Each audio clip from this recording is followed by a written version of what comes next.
আমার ছেলে ও ছড়া লেখে, আমি জানি না, বেশি পড়িও না তার ব্যাপারে। তো ওর একটা ছড়া আছে যে তরুণদের নিয়ে, এখানে তরুণরা আছে উপস্থিত, সেই জন্য বলছি, আমার মনে হয় তারা এখান থেকে কিছু শিখতে পারেন।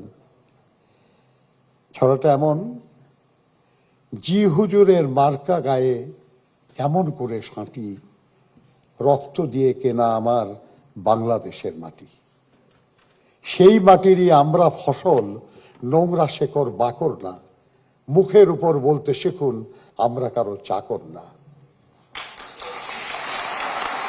বাংলাদেশের তরুণ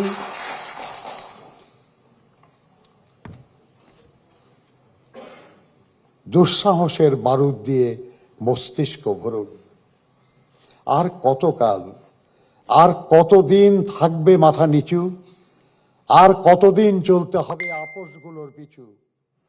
নতুন মগজ, নতুন পেশি, নতুন দিনের ঢেউ তুলতে পারে এমন তুফান নেই কি কোথাও কেউ।